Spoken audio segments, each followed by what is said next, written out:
Uma saudação fraterna a todos que participam desta conferência. Sejam bem-vindos a mais um encontro deste curso de autoconhecimento. Hoje abordaremos a Conferência 49, a penúltima deste ciclo de 50 conferências que temos compartilhado por meio desta página, e que constituem a fase A primeira etapa deste curso de autoconhecimento. Como já sabemos, este curso tem como propósito oferecer as ferramentas necessárias para que cada um de nós, de forma individual, possa alcançar o despertar da consciência. Isso se torna possível por meio da aplicação, em nossa própria vida, dos 3 fatores para a revolução da consciência.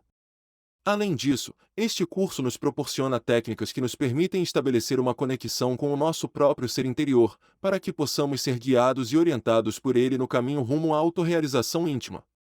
Ao concluirmos este ciclo, iniciaremos o conjunto de 25 conferências correspondentes à fase B do curso. O tema de hoje é muito interessante e se intitula Dualidade. O objetivo deste tema é revelar o propósito da nossa existência neste planeta, para que possamos compreender a razão que nos traz a todos nós, enquanto centelhas divinas, a esta manifestação física. Veremos que esse propósito é alcançar a autorrealização íntima do ser, e também compreenderemos quais são os passos que precisamos dar para atingir esse objetivo. Compreender esses passos nos permitirá reconhecer em qual etapa nos encontramos atualmente, e entender como chegamos até aqui. Ao mesmo tempo, nos ajudará a identificar, com clareza e consciência, quais são os próximos passos que precisamos dar para retornar triunfalmente àquela fonte de onde todos viemos. E ao dizer triunfalmente, referimos-nos a regressar tendo cumprido o objetivo pelo qual viemos a este mundo. Como já estudamos em conferências anteriores, todas as centelhas partem do sagrado Sol absoluto rumo à manifestação cósmica com um propósito definido, e, ao final desse ciclo de manifestação, devem retornar novamente ao absoluto. No entanto, essas centelhas possuem alternativas. Podem retornar com êxito, podem fracassar, ou ainda podem decidir abandonar a manifestação física a qualquer momento. Neste último caso, retornariam igualmente ao absoluto, porém nas mesmas condições de uma centelha que não teve sucesso. A cada centelha são concedidas 324.000 oportunidades de vivenciar uma existência com um corpo físico humano, para que, em alguma dessas vidas, possa tentar e alcançar a autorrealização íntima do ser. Para isso, será necessário seguir os passos que iremos detalhar ao longo desta exposição. A centelha fracassa quando esgota todas essas oportunidades sem jamais decidir trabalhar sobre si mesma, sem despertar a totalidade da sua consciência, sem alcançar o autoconhecimento e sem realizar plenamente o seu ser. Ao esgotar essas oportunidades, retorna ao absoluto trazendo consigo apenas os 3% de consciência com os quais iniciou sua jornada. Nesse estado, recebe felicidade perpétua e uma função a desempenhar eternamente, permanecendo, contudo, como uma centelha que não despertou sua consciência. Isso nos leva a compreender que, se não tomarmos a decisão de despertar a consciência, se não escolhermos dar os passos necessários para alcançar o sucesso nesta tarefa, ainda assim retornaremos à fonte de amor e felicidade da qual emanamos. Porém, regressaremos no mesmo estado de inocência em que partimos, sem ter realizado o trabalho que nos proporcionaria independência e plena autoconsciência. Por outro lado, se em alguma dessas existências recebemos o conhecimento necessário para a autorrealização, como ocorre agora, e tomamos consciência do propósito que nos trouxe até aqui, decidindo agir de forma consciente, então é possível alcançar o êxito em uma única existência, realizando a autorrealização íntima do ser. Para autorrealizar o ser, é indispensável libertar toda a consciência que se encontra aprisionada no ego. Também é necessário criar os corpos existenciais do ser, que nos permitirão estar plenamente conscientes em todas as dimensões da natureza. Daí a importância de aplicarmos, de forma constante em nossa vida, os 3 fatores para a revolução da consciência, ensinados neste curso desde o início. As centelhas que alcançam o sucesso, isto é, aquelas que se tornam homens absolutos, adquirem a liberdade de transitar por todo o universo, pois se tornam deuses do universo. Cada uma delas se converte em um Deus que alcançou a autorrealização íntima do ser. Tendo compreendido esses pontos, vamos agora examinar, em detalhes, esses passos extraordinários, que têm início com a saída da centelha do sagrado Sol absoluto. Tudo tem início na unidade, pois essa fonte da qual todos emanamos é uma unidade múltipla perfeita. A centelha é vomitada do sagrado Sol absoluto como uma unidade, e deve retornar a ele também como uma unidade. Ao descer, inicia um processo de subdivisão para poder experimentar a si mesma. E, para retornar, deverá alcançar um ponto em que comece novamente a se integrar, até recuperar seu estado de unidade. Milhões de centelhas, ou unidades, emanam do sagrado Sol absoluto através de um dos 7 raios da criação, com o objetivo de vivenciar a manifestação física. Elas deixam esse estado de Deus não manifestado, onde existiam em plena felicidade, sob a única lei que rege o absoluto, o amor. No entanto, essas centelhas, ainda virginais e completamente inocentes, não possuem consciência desse estado nem da própria felicidade. Sua capacidade de manifestação e criação é limitada, ou até inexistente, pela falta de sabedoria. Por isso, a centelha precisa descer até esta grande escola, que é a manifestação cósmica, para desenvolver sua própria consciência, bem como a sabedoria e o amor. Esse aprendizado acontece ao experimentar, por si mesma, o oposto daquela consciência universal que constitui o seio do Pai cósmico comum, no qual sempre existiu, porém em estado de inocência. Ao sair do absoluto, a centelha precisa se desdobrar, dividir-se em dois. É assim que surge a própria monada. E essa monada é, em si mesma, a expressão da dualidade. O santo afirmar, que representa a polaridade positiva da centelha, o sim, ou o ser, desdobra-se no santo negar, a polaridade negativa, o não, ou o não ser. Esse desdobramento é absolutamente necessário, pois a sabedoria só pode surgir por meio do contraste. Assim, o branco se manifesta em oposição ao preto, o alto em relação ao baixo, o magro em contraste com o gordo, a alegria diante da tristeza, o triunfo diante da derrota. Tudo, absolutamente tudo, se sustenta na dualidade, e um existe em função do outro. O santo afirmar se desdobra no santo negar para possibilitar a criação, e ambos permanecem como polos de uma mesma dualidade. A unidade, por si só, não pode criar, a colaboração torna-se indispensável para a criação. Assim, um necessita do outro, o masculino precisa do feminino. O falo, ou pênis, necessita da ioni, ou vagina, para gerar. Da mesma forma que a união dessas duas forças é essencial para a criação do corpo físico de uma criança, também é fundamental para a criação de realidades superiores dentro de nós. Dentro dessa centelha divina, o sim representa a força afirmativa, positiva. Ele se expressa até mesmo em um simples movimento vertical da cabeça, como sinal de aceitação. Já o não se manifesta por um movimento horizontal, simbolizando a negação. O sim e o não formam a cruz.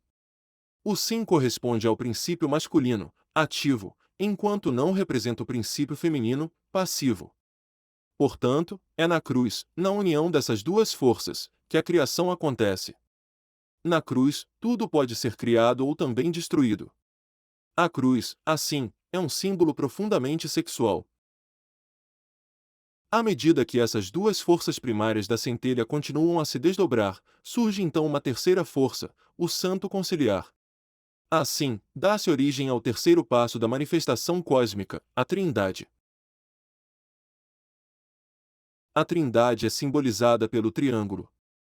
O santo afirmar, o Pai, desdobra-se no Filho, ou no santo negar, e entre ambos surge o santo conciliar, que é a energia criadora do Espírito Santo, a Mãe.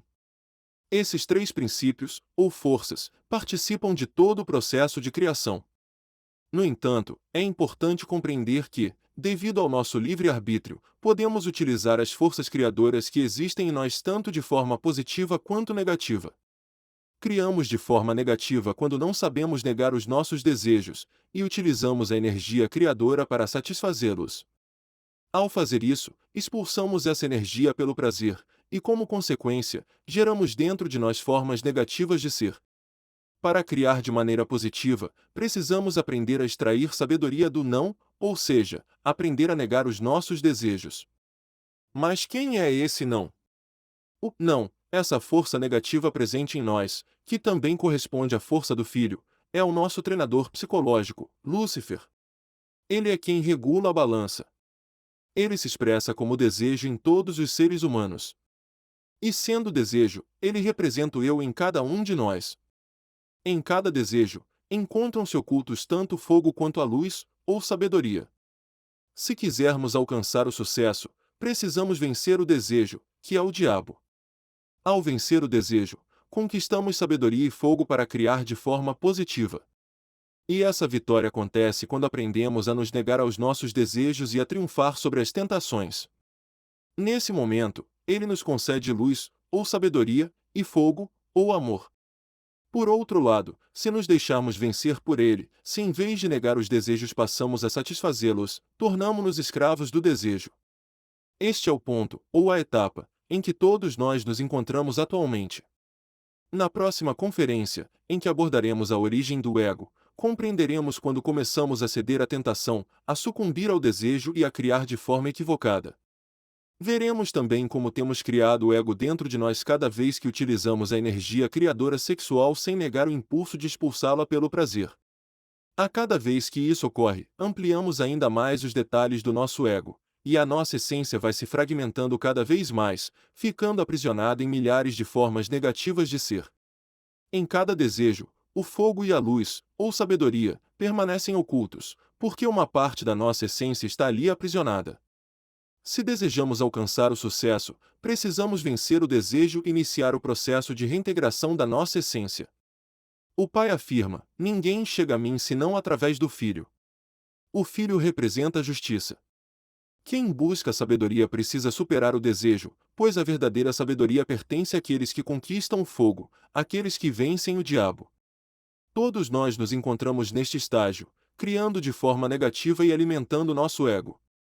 E poderíamos esgotar todas as oportunidades que nos são concedidas, nascer e renascer inúmeras vezes, girando até 3.000 vezes na roda do Sansara, sem jamais despertar a consciência. Mas, se existir em nós um anseio genuíno de libertação, se o nosso próprio ser estiver despertando em nós essa inquietação espiritual para avançarmos, então poderemos alcançar a autorrealização. Para isso, é necessário começar a vencer o nosso Lúcifer interior. Pois é no desejo que reside a oportunidade de ser ou não ser. Devemos ter sempre em mente que o Pai é sabedoria e verdade, o Filho é justiça, e o Espírito Santo é poder, é a força útil. Portanto, precisamos aprender a viver despertos, momento após momento, em estado de auto-observação. Devemos observar cada desejo que surge dentro de nós. Todo desejo nos impulsiona a agir, falar, pensar e sentir de determinada maneira. Por isso, é fundamental aprender a discernir se aquilo que está prestes a se manifestar em nós, seja por meio da palavra, da ação, do sentimento ou do pensamento, vem do nosso ser, sendo verdadeiro, justo e útil, ou se é apenas uma expressão do ego.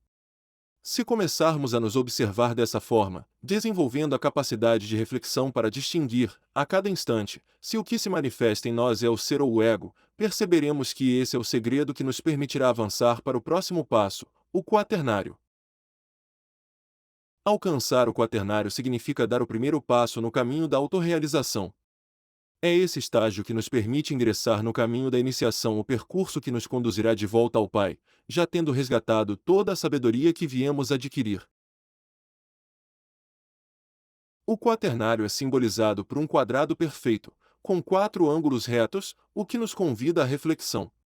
Esses 4 ângulos estão profundamente relacionados com as 3 funções da alma, por meio das quais esgotamos nossas energias, sentir, pensar e agir por meio de palavras e obras. Desperdiçamos, de forma desordenada, a cota diária de energia que recebemos, justamente por vivermos em total desequilíbrio no pensar, sentir, falar e agir. Por isso, torna-se necessário realizar um trabalho consciente para alcançar a retidão nessas funções, desenvolvendo um reto pensar, um reto sentir, um reto falar e um reto agir. Enquanto não compreendermos o verdadeiro valor da nossa energia, e continuarmos a dissipá-la em pensamentos, sentimentos, palavras e ações que não são verdadeiros, justos nem úteis ao nosso ser, que é a nossa própria consciência, não conseguiremos alcançar essa retidão. A prática do quaternário é essencial para atingir o equilíbrio dos nossos centros, o que, por sua vez, nos permitirá alcançar a castidade científica. Essa castidade é indispensável para que o fogo sagrado da Kundalini possa despertar em nossa coluna vertebral, permitindo-nos, por meio da prática do suprassexo, iniciar a cristalização dos corpos existenciais do ser. Então, como alcançar o reto sentir? O primeiro passo é manter um estado contínuo de autoobservação, pois somente através dessa atenção consciente podemos identificar os diferentes defeitos que tentam se manifestar, a cada momento, por meio das nossas funções. Quando estamos em autoobservação, conseguimos perceber as emoções negativas que surgem no cotidiano, como ansiedade, ódio, ressentimento, tristeza, medo, angústia, preocupação, entre outras. Também podemos observar emoções aparentemente agradáveis, como aquelas ligadas ao adultério, à ganância, à gula, à inveja, à luxúria, que, embora pareçam positivas, também têm origem no ego e provocam desperdício de energia. No instante em que identificamos uma emoção surgindo, devemos discernir se ela provém do ser ou do ego. Se reconhecermos que se trata de um defeito, ou seja, algo que não é verdadeiro, justo nem útil, então não vem do ser e deve ser eliminado. Nesse momento, devemos pedir à nossa Mãe Divina que elimine esse eu identificado na emoção. O mesmo princípio se aplica ao reto pensar. Diante de cada pensamento, devemos questionar quem é o pensador. Se for um eu utilizando o centro intelectual, esse eu também deve ser eliminado. É importante compreender que a forma mais elevada de pensar é alcançar o silêncio mental, pois o nosso ser é pura sabedoria. Essa sabedoria só pode se manifestar em nosso interior quando atingimos o silêncio interior, e isso é resultado do reto pensar. Da mesma forma, devemos agir para desenvolver o reto falar e o reto agir. Se aquilo que estamos prestes a fazer representa apenas um desperdício de energia, ou se o que vamos dizer não passa pelos três critérios de verdade, justiça e utilidade, então não devemos agir nem falar dessa maneira. Em vez disso, precisamos observar qual eu psicológico deseja se manifestar por meio desse impulso, e pedir à Mãe Divina que o elimine. Se aplicarmos a Trindade, verdadeiro, justo e útil, nestes 4 pontos, como resultado aparecerá poupança de energia, ou equilíbrio dos centros. O que nos permitirá cristalizar o próximo passo, que é o quinário. O quinário é simbolizado por uma estrela de 5 pontas. Essa estrela de 5 pontas é o homem verdadeiro. Devemos saber que um verdadeiro homem é aquele que criou os seus 5 corpos solares. Os 5 corpos que devem ser criados são: o corpo físico solar, o corpo vital solar, o corpo astral solar, o corpo mental solar e o corpo causal solar, ou corpo da vontade solar. Um homem deve ter vontade, se não a tem, não é homem. No estado atual em que nos encontramos, não somos homens. Sentimos-nos homens, mas não o somos, somos animais intelectuais sem representação real nas dimensões superiores da natureza. Para sermos verdadeiros homens devemos ter criado estes 5 corpos solares, que nos dão grandes poderes e nos tornam completamente diferentes do que somos. A este trabalho se lhe denomina Gênesis ou criar-se a si mesmo. Isto é nascer da água e do fogo. Este trabalho de criação destes 5 corpos também é chamado de primeira montanha ou montanha do nascimento. Estes 5 corpos são criados através do suprassexo, usando sabiamente a energia criadora do Espírito Santo. A energia que economizamos diariamente praticando o quaternário, junto com as essências que liberamos dos eus que eliminamos, devem ser cristalizadas em nossa coluna quando praticamos o suprassexo, pois esses corpos são criados em nossa coluna. Os verdadeiros homens são as mulheres e os varões que cheguem a ter esses 5 corpos. Quem tem estes 5 corpos criados criou a sua alma humana. A alma humana terão que ter varões e mulheres que aspirem ao paraíso. Tem que chegar com ela. Sem alma humana ninguém entra lá. Todos nós saímos do paraíso pela porta do sexo, e temos que voltar a entrar pela mesma porta, criando os corpos existenciais do ser. Se conseguirmos a criação destes 5 corpos, teremos o direito de escolher caminho. No início da quinta iniciação dos mistérios maiores, que é a criação do corpo causal ou corpo da vontade, somos apresentados a decisão do caminho. E existem 2 caminhos. Um caminho nos vai levar diretamente para a unidade. Esse é o caminho direto. É o caminho do Cristo. E há outro caminho que nos distrai e nos tira do trabalho esotérico, apesar de que vamos a seguir metidos no esoterismo, nos tira do trabalho esotérico. Esse é o caminho do Nirvana ou da espiral. Existem apenas esses dois caminhos. Se alguém nesse ponto, ao terminar o quinário, decidisse pelo caminho do Nirvana, não continuaria dando os passos que o levariam à autorrealização, mas permaneceria estagnado nesse nível de homem. E aos poucos iriam perdendo esse estado, até chegarem a um ponto em que deveriam reiniciar o processo novamente. Se, por outro lado, a pessoa assume uma postura verdadeiramente revolucionária e decide trilhar o caminho do Cristo, então avança ao próximo passo, que é o cenário. Após elevar o fogo sagrado até a laringe, ponto onde se desenvolve o corpo causal, esse fogo deve continuar sua ascensão até o intercílio. Aquele que escolhe o caminho direto conduz esse fogo até o intercílio e ali começa a brilhar uma estrela, a estrela de 6 pontas. A estrela de 6 pontas é formada pela interseção de dois triângulos. Um deles representa a alma humana que ascende. O outro representa a alma divina que desce para unir-se à alma humana. A alma divina é constituída pelo nosso corpo búdico. Esse corpo permaneceu elevado durante todo o processo, aguardando o momento em que a alma humana fosse formada. Quando o humano se une ao divino, realiza-se em nosso interior o matrimônio perfeito. Nesse estágio, o iniciado já possui a estrela de Davi, a estrela de Belém, a estrela de 6 pontas que ilumina a árvore de Natal, o que lhe concede o direito de vivenciar o Natal do coração. Pois, quando essa união entre o humano e o divino acontece dentro de nós, nasce a força revolucionária do Cristo íntimo. Assim, o Natal do coração torna-se uma experiência interna e viva. Nesse ponto, o iniciado já alcançou cerca de 84% de consciência desperta. A partir daí, ele se torna um mestre dos mistérios maiores. Quando esses níveis são alcançados, todos aqueles que realizam o matrimônio perfeito adquirem o direito de avançar ao próximo passo no caminho da autorrealização, o septenário. O septenário é simbolizado pela estrela de 7 pontas. Ele representa o super-homem, o Cristo. Sabemos que o Cristo é o Filho do Homem. Portanto, somente quando nos tornamos verdadeiramente homens é que o Filho do Homem, o Cristo, pode nascer em nós. Sem dúvida, alcançar o Natal do coração é o acontecimento mais importante na trajetória do ser humano. De nada adianta celebrar inúmeros natais externos, se não vivenciamos, ao menos uma vez, o nosso próprio nascimento interior. Esse evento, o Natal do coração, o advento do fogo crístico, o nascimento do Cristo interior, marca o início do Apocalipse dentro de nós. E isso representa algo profundamente significativo, é o começo da segunda montanha da iniciação, a montanha da morte. Apocalipse significa revelação e também transformação pelo fogo. O Cristo é o fogo do fogo, uma expressão mais pura e elevada daquele fogo sagrado da Kundalini, que, ao despertar em nossa coluna vertebral, dá início a esse segundo processo, renovando completamente a nossa natureza interior. Observamos que, na cruz de Jesus Cristo, estavam escritas as letras INRI, que esotericamente correspondem às palavras latinas ignis, natura, renovatur, integram. Ou seja, o fogo renova incessantemente a natureza.